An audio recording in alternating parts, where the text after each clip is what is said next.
Olá pessoal, na aula de hoje a gente vai discutir sobre crise hipertensiva, uma condição rara no pronto-socorro infantil, porém potencialmente fatal. É muito importante que o médico que trabalha no pronto-socorro saiba reconhecer e iniciar o tratamento adequado para essa condição. Confira aí a nossa aula.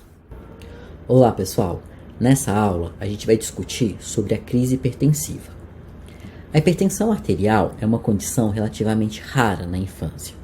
Ao contrário do adulto, em que a medida da pressão arterial é feita quase de forma intuitiva, seja nos atendimentos médicos a nível ambulatorial ou a nível de pronto-socorro, na infância nem sempre é tão comum a gente medir a pressão arterial, seja por falta de equipamentos adequados ou pela própria dificuldade inerente da idade, então agitação e falta de colaboração durante o procedimento. A pressão arterial é uma doença rara, acomete cerca de 0,5% a 5% das crianças, dependendo da população estudada. Porém, nos últimos anos observou-se um aumento dessa prevalência, relacionado especialmente ao aumento da prevalência de obesidade e de síndrome metabólica. Entretanto, a principal causa de hipertensão na infância continuam sendo as causas secundárias, relacionadas à doença renal. E se os estudos a respeito de hipertensão arterial são escassos, a respeito de crise hipertensiva são mais raros ainda. E aí a gente não conhece realmente a incidência e a prevalência dessa condição. A crise hipertensiva nada mais é do que um aumento abrupto e súbito dos níveis pressóricos basais dessa criança. A pressão arterial está intimamente ligada ao fluxo sanguíneo direcionados para os tecidos. E quando a gente tem uma alteração nessa pressão, posso ter uma alteração da regulação desse fluxo sanguíneo. E isso pode levar a lesões em órgãos alvos, especialmente o sistema nervoso central, coração e função renal. Tá? Então a gente pode ter um prejuízo desses órgãos e da função desses órgãos por essa alteração súbita da pressão arterial. Para a gente considerar, então, o diagnóstico de crise hipertensiva, é muito importante que a gente tenha medidas fiéis dessa pressão arterial. E para isso, eu preciso usar uma técnica adequada. O primeiro passo para a técnica adequada é o ambiente adequado. Nessa situação, por exemplo, com uma criança agitada, uma criança chorando, provavelmente a minha medida de pressão arterial não seja fiel à pressão real que esse paciente apresente. Provavelmente o meu valor de pressão vai dar um valor muito mais alto do que o valor real dessa pressão arterial. Então, idealmente, essa criança deve estar calma, sentada, com os pés apoiados, para a gente considerar o valor fiel aos valores reais. Outra coisa importante é a escolha do manguito adequado. Então, o manguito ele deve ser adequado ao tamanho dessa criança. Para a escolha do manguito, a gente mede a distância do acrômio até o olécrano. E esse ponto médio, a gente mede a circunferência do ponto médio entre o acrômio e o olécrano. A partir dessa circunferência, a gente vai utilizar o manguito, a parte inflável desse manguito, a parte de borracha.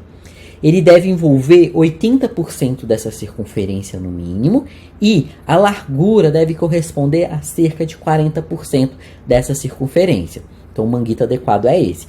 A utilização de um manguito menor ou um manguito maior pode superestimar ou subestimar o valor dessa pressão arterial. E aí a gente também pode utilizar de métodos oscilatórios ou métodos auscultativos, né?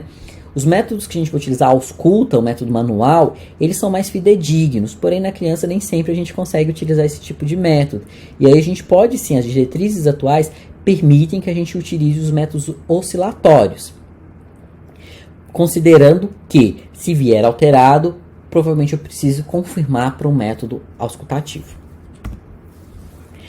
Depois disso, a gente tem que pensar nas indicações de aferir essa PA. Tá? A gente vai ver ao longo dessa aula alguns sintomas que vai me fazer pensar numa crise hipertensiva, e frente a esses sintomas é mandatório eu medir a pressão arterial independente da idade, e considerando a nível ambulatorial, toda criança acima de 3 anos deve ter a sua pressão arterial aferida pelo menos uma vez por ano, e se forem crianças com condições de risco para hipertensão arterial, crianças com obesidade, síndrome metabólica, prematuros, com alguma doença renal, uso crônico de corticoide, alguma doença cardíaca, essa criança deve ter a pressão arterial aferida em qualquer consulta, em todas as consultas ambulatoriais, independente da idade. Dito isso, como que a gente classifica essa pressão arterial? É importante dizer que para a crise hipertensiva não existe um valor mínimo para essa pressão, não existe um valor acima do qual vai ser definido a crise hipertensiva. Esse valor pode variar um pouco. Mas é importante a gente reconhecer como que a gente mede, como a gente classifica a pressão arterial na criança. Para isso, é utilizado tabelas e curvas específicas para o sexo, para a idade e para a estatura. Então, a minha pressão ela vai levar em consideração essas variáveis, o sexo, a idade e o percentil da estatura. E a partir dessa variação, a gente vai conseguir ver o percentil 50, o percentil 90, o percentil 95 nessa medida de pressão arterial e classificar essa pressão arterial desse paciente. Então, de acordo com a idade, a gente vai dividir o primeiro grupo em crianças de 1 a 13 anos. E nessa faixa etária, a gente vai considerar uma pressão normal aqueles valores de pressão que estiverem abaixo do percentil 90 para o sexo, para a idade e para a estatura. A gente vai considerar pressão arterial elevada, o que antigamente era chamado de pré-hipertensão, aqueles valores de pressão entre o percentil 90 e o percentil 95. Hipertensão estágio 1 entre o percentil 95 e o percentil 95 mais 12. E hipertensão estágio 2 acima do percentil 95 mais 12. Por que é importante eu ter uma noção disso? Porque a crise hipertensiva, em geral, vai acontecer em crianças com hipertensão estágio 2 ou valores de pressão acima do percentil 95 mais 30 milímetros de Hg. Tá? Isso não é mandatório, mas a gente sabe que a partir desse nível, em geral, os pacientes vão apresentar sintomas. Para criança acima de 13 anos é um pouco parecido com adulto, né? Normotenso abaixo de 120 por 80, ou a pressão elevada entre 120 por 80 a 129 por 80, estágio 1 entre 130 por 80 a 139 por 89, e estágio 2 acima de 140 por 90. E a gente vai olhar o valor pressão sistólica ou diastólica, o valor que tiver alterado, tá bom? A gente vai considerar esse valor. Como a gente vai diferenciar urgência de emergência hipertensiva? Na urgência hipertensiva, eu tenho esse aumento abrupto e súbito da pressão arterial, porém, eu tenho um risco potencial de lesão de órgão-alvo, só que esse risco não é iminente. Então, é claro, se essa pressão continuar nesse nível, ele vai evoluir com lesão nesses órgãos, mas esse risco não é iminente. Eu tenho um pouco mais de calma na hora que eu vou tratar esse paciente. Na emergência hipertensiva, por sua vez, a gente tem um risco iminente desses órgãos-alvos. Quando eu estou falando de órgãos-alvos, eu estou falando principalmente de função cardíaca, sistema nervoso central e alterações renais, tá? E a gente fala também de alterações oculares, principalmente como extensão desse sistema nervoso central.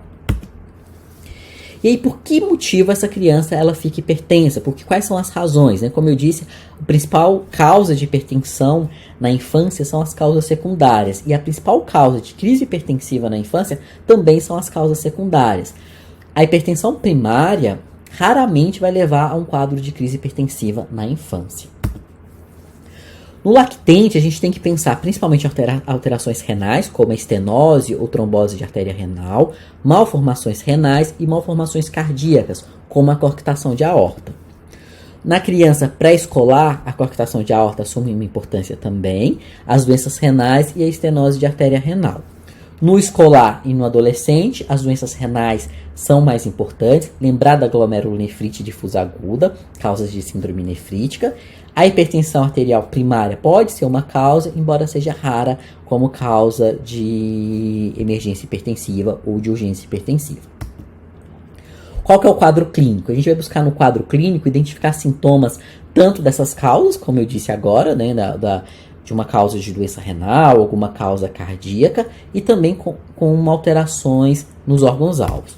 Quando a gente pensa em alterações cardíacas, eu vou buscar alterações sugestivas de coarctação de aorta e de insuficiência cardíaca. Então, esse paciente ele pode ter esforço respiratório, pode ter dor torácica, palpitações, crepitação pulmonar, redução da diurese por alteração do débito cardíaco, uma hepatomegalia, uma turgência jugular e ausência dos pulsos femorais. Quando eu estou falando de alterações do sistema nervoso central, esse paciente pode apresentar convulsão, alteração do nível de consciência, vômitos, hipertensão intracraniana, déficit focal e cefaleia. Então, frente a uma criança com convulsão de uma origem determinada, um quadro de vômito, cefaleia importante, é mandatório eu aferir a pressão arterial desse paciente. Considerando funções renais, eu posso ter hematúria no quadro de uma glomerulonefrite, dor em flanco, oligúria, sopro abdominal, pensando em estenose dessas artérias, massas abdominais, pensando no feocromocitoma, edema. E, pensando nas manifestações oculares, sangramento retiniano, papiledema, perda da acuidade visual e uma neuropatia óptica. Então, eu posso ter várias alterações que podem ser sugestivas e na minha história, na minha anamnese, no meu exame físico, frente a alguma dessas alterações, eu preciso aferir a pressão arterial dessa criança. E exames complementares. Que exames eu vou solicitar para esse paciente? Os exames na emergência vão ser principalmente pensando em lesão de órgãos-alvos. Os exames iniciais eu preciso ter função renal desse paciente, eu preciso ter uma avaliação de fundo de olho, pensando em papiledema, eu preciso ter um eletro, talvez uma dosagem de troponina, e se eu tiver disponível, a realização de um eco, e pode ser até o mesmo eco à beira-leito para ver a função cardíaca desse paciente. Outros exames, a partir do momento que eu estabilizar esse paciente, eu posso ter eu vou lançar mão de outros exames que posso deixar para um segundo momento. Então, um ecocardiograma para avaliação de fração de ejeção, um ecocardiograma realizado mesmo, uma avaliação mais específica da função cardíaca depois, considerar um ultrassom Doppler de artéria renal. Então, isso, no segundo momento, eu vou usar a mão desses exames também. E aí, como é feito o tratamento? Então, a partir do momento que eu identifico se esse paciente tem uma emergência ou uma urgência hipertensiva, o tratamento vai ser específico para uma dessas condições. Considerando a emergência hipertensiva, o meu tratamento é redução imediata da pressão arterial desse paciente. Esse paciente ele tem um risco iminente de ter uma lesão em órgão-alvo, ele tem um risco de vida, uma chance de morrer muito grande. Então, eu tenho que reduzir essa pressão imediatamente. Eu vou reduzir de forma abrupta? Não, eu vou reduzir de uma forma gradual e titulável dessa pressão arterial. Por quê?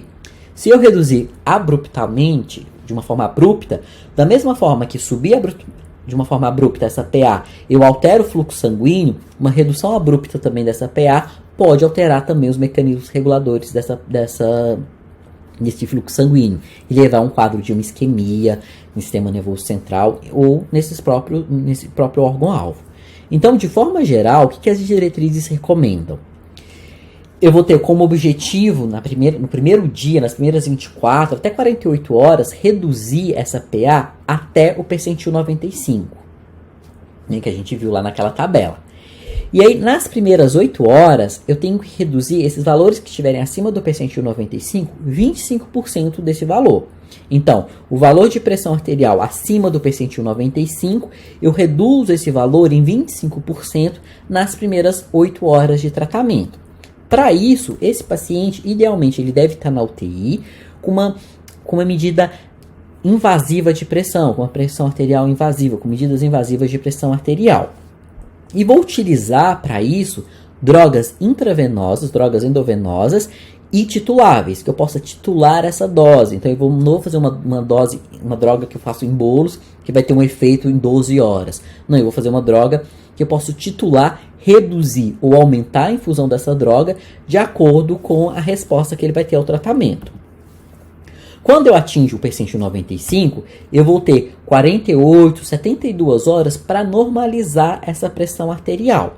Então, ao atingir o percentil 95, eu vou transicionar essa droga que estava intravenosa para drogas via orais e vou ter 48, 72 horas para normalizar essa PA, para trazer essa PA abaixo do percentil 90. Quando eu atingo o percentil 90, eu mantenho esse medicamento por 48, 72 horas para manter essa PA nesse valor. E na urgência hipertensiva?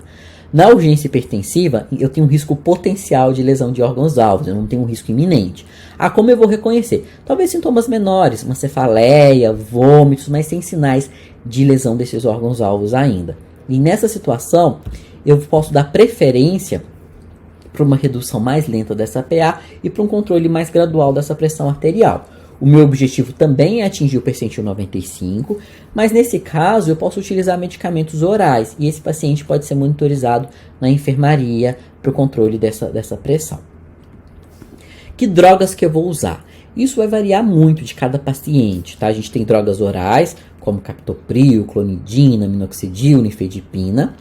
Lembrando que o captopril, inibidores de ECA, inicialmente eu não conhecia a função renal desse paciente, eu não sabia a causa dessa hipertensão, pelo risco de comprometimento bilateral, eu vou evitar esse tipo de droga, já que o uso delas pode piorar a função renal.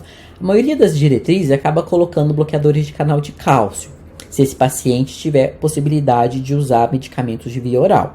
Se esse paciente com urgência hipertensiva não conseguir usar medicamentos por via oral, por falta de aceitação mesmo, eu posso considerar o uso, por exemplo, de hidralazina, que é um medicamento endovenoso, que tem uma boa função para controle dessa PA.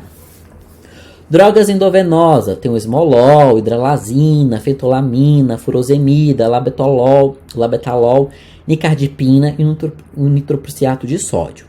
A maioria das diretrizes acaba colocando o labetalol e a nicardipina como primeira escolha. Porém, essas drogas são pouco encontradas, pouco disponíveis no Brasil, na maioria dos pronto-socorros, né? E aí a droga que a gente tem mais disponível é o nitroprusiato. O nitroprusiato é uma droga que a gente pode fazer titulável, uma droga endovenosa e titulável. E a gente vai titular a dose de acordo com a resposta que ele tiver ao tratamento, tá? Isso pensando principalmente nos casos de emergência hipertensiva. A furosemida ganha função naquelas causas de urgência hipertensiva, naquelas causas de crise hipertensiva secundária a uma hipervolemia, por exemplo, nas glomerulonefrites. Embora a maioria dos quadros de crise hipertensiva vão ser angiotensina dependente, secundária a uma ativação exacerbada do sistema renina-angiotensina-aldosterona, o estresse oxidativo ou alterações vasculares, tá? E não por uma hipervolemia como ocorre nas glomerulonefrites. Então, diuréticos, a gente vai dar preferência para o uso nessa situação. Quando eu estou frente a uma emergência hipertensiva e vou iniciar o nitroprusiato, até o início de ação dessa droga, até eu preparar essa medicação, eu posso começar com a hidralazina. E aí, quando eu transferir esse paciente, conseguir a transferência desse paciente para UTI, ou começar a monitorização invasiva, eu inicio o nitroprusiato. E aí também a gente deve levar em consideração algumas condições clínicas desse paciente. Por exemplo, aquele paciente que tem uma doença renovascular, as medicações que são recomendadas talvez seja o IECA, se o comprometimento for unilateral, o BRA, uso de diurético, se tiver esse componente hipervolêmico, vasodilatadores e bloqueadores de canal de cálcio. Na nefrite aguda, o diurético de alça, como a furosemida, ganha uma importância muito grande nesse caso pelo componente hipervolêmico. Na coarctação de aorta, principalmente se for antes da correção cirúrgica, o uso de beta-bloqueadores. Na hipertensão primária, associada com obesidade, especialmente, o IECA e o BRA. No feocromocitoma, que tem relação estreita, né, com a liberação de um sistema nervoso simpático, né, de adrenalina, talvez usar drogas alfa-bloqueadoras e depois alfa-beta-bloqueadoras. E tem outras situações também, por exemplo, frente a um TCE, a um trauma, se essa criança evoluir num quadro de TCE com hipertensão, eu vou ser mais tolerável com esse tratamento da hipertensão. Porque nessa situação, o fluxo cerebral ele vai estar intimamente relacionado com essa pressão arterial. Então, eu vou evitar reduzir essa pressão arterial desse paciente. Eu vou até tolerar níveis maiores de hipertensão. Num quadro de uma dissecção aguda de aorta, que é muito raro na infância, talvez seja uma das únicas situações em que eu tenha que intervir de forma imediata e abrupta com a redução dessa PA, porque níveis aumentados vai piorar essa dissecção. Então, cada situação individualizar essas situações, né? E aí, lembrando que nos casos de urgência eu posso dar preferência para as medicações de via oral e nos casos de emergência com risco iminente de lesão de órgão-alvo, eu vou dar preferência para as drogas tituláveis em um ambiente de UTI. Bom, pessoal, espero que vocês tenham aproveitado essa aula e que eu tenha conseguido esclarecer um pouco da abordagem dessa condição, que embora seja rara, ela pode ser potencialmente fatal. Muito obrigado.